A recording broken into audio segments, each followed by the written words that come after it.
Bismillahirrahmanirrahim. Alhamdulillahirrabbilalamin. Assalatu wassalamu ala asyrafil anbiya'i wal mursalin Sayyidina wa maulana Muhammadin wa ala alihi wa ashabihi ajma'in, amma ba'du.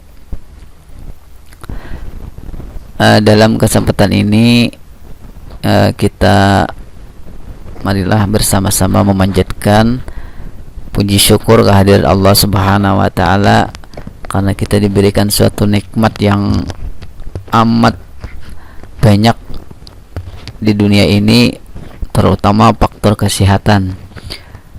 Salawat dan salam tak lupa pula kita haturkan kepada junjungan Nabi besar Muhammad sallallahu alaihi wasallam, keluarga, sahabat hingga yaumil akhir. Dalam kesempatan ini ulun memohon izin untuk menyampaikan daftar perubahan istilah dalam kurikulum 2013 revisi tahun 2020.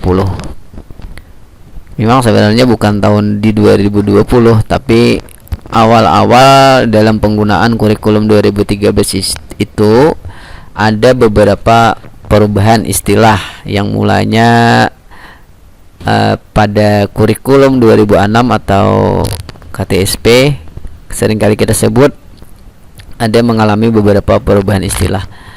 Nah, oleh karena itu di sini akan ulun sampaikan beberapa perubahan istilah tersebut, di mana profil ulun ini unit kerja yaitu SMP 4 Negeri Batu Mandi.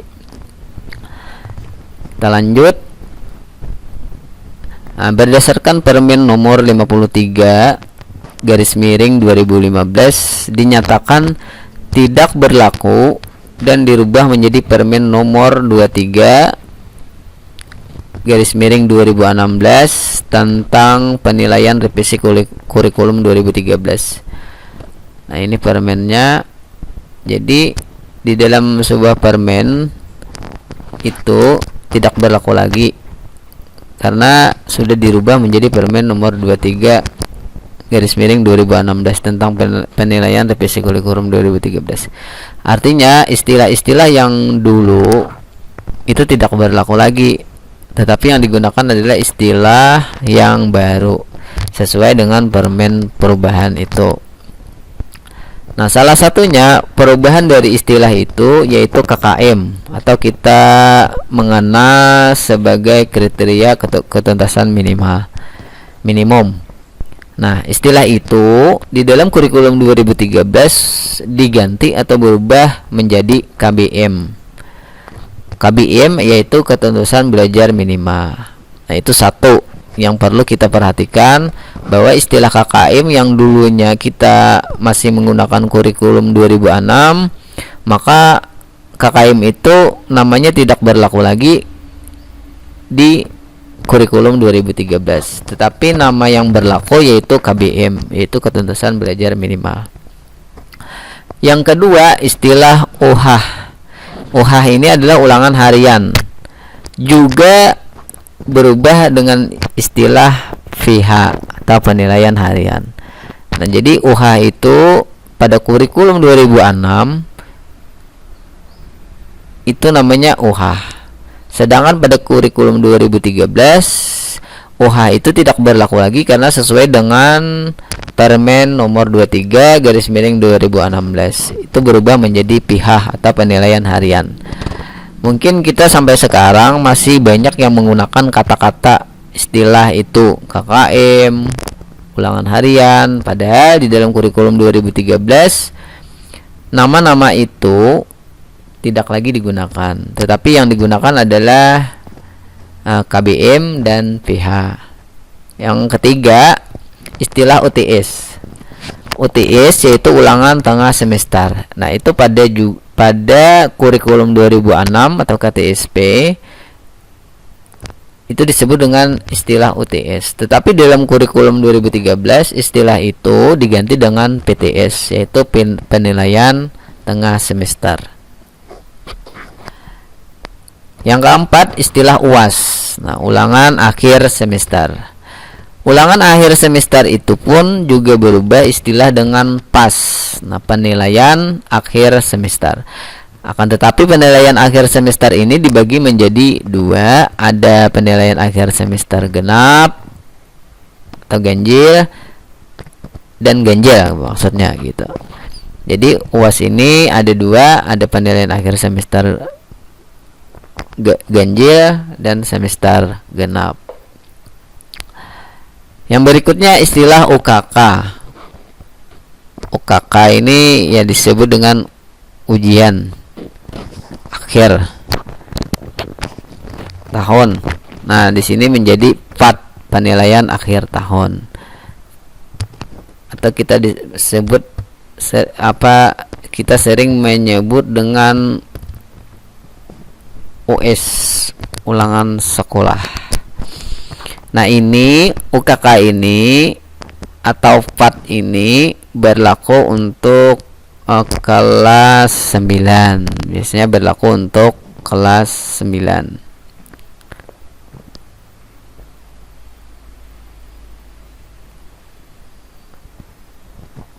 Pada penilaian akhir tahun, materi yang meliputi pada semester ganjil itu yaitu 25% dan semester genapnya 75%. Nah, jadi pada penilaian akhir tahun, materi soalnya meliputi semester ganjil 25% dan semester genapnya 75%. Artinya ada perbedaan untuk materi soal. Jadi untuk semester ganjil hanya 25% kita ambil, lalu semester genapnya 75%. Untuk kenaikan kelas kita bisa melihat pada KBM yang kita tentukan. Misalnya KBM yang kita tentukan yaitu 60. Nah, 60 misalnya semester ganjil 55, semester genap 65. 120 dibagi 2 sama dengan 60, artinya tuntas karena KKM-nya 60.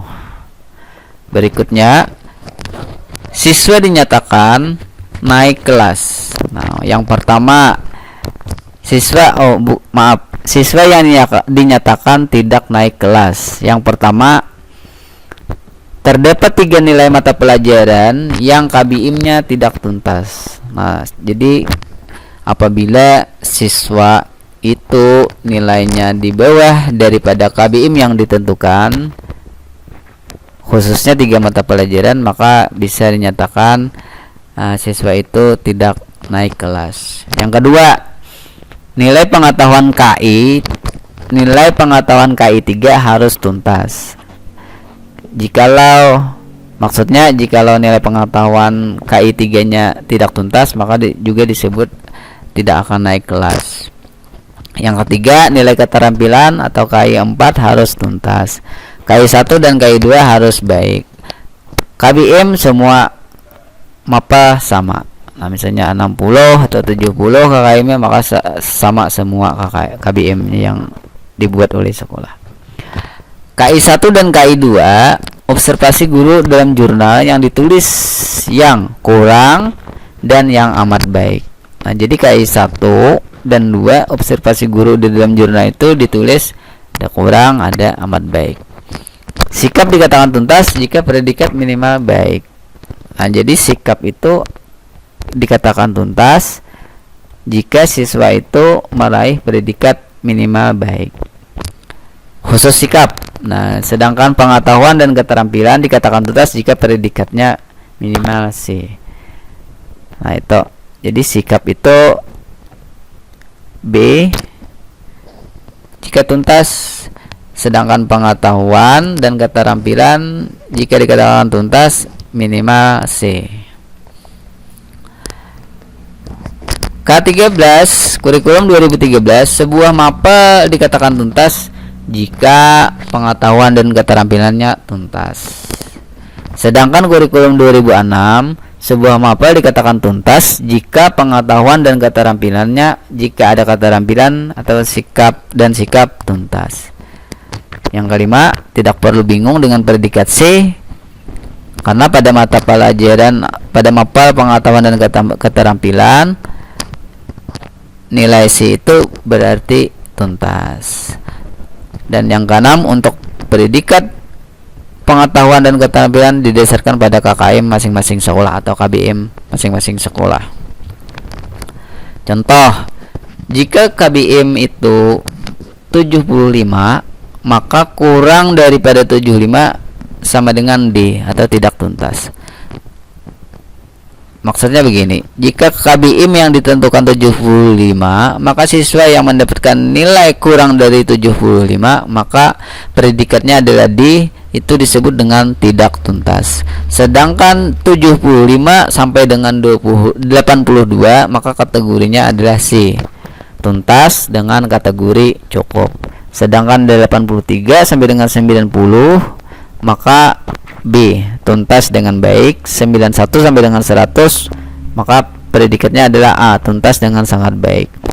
Jadi kita sebagai guru jangan menaik-naikkan nilai untuk mengejar B atau menurunkan KBM dari yang sudah ditetapkan masing-masing sekolah. Predikat pengetahuan dan keterampilan tidak berpengaruh pada SNMPTN. Remedi, materi yang pernah diujikan.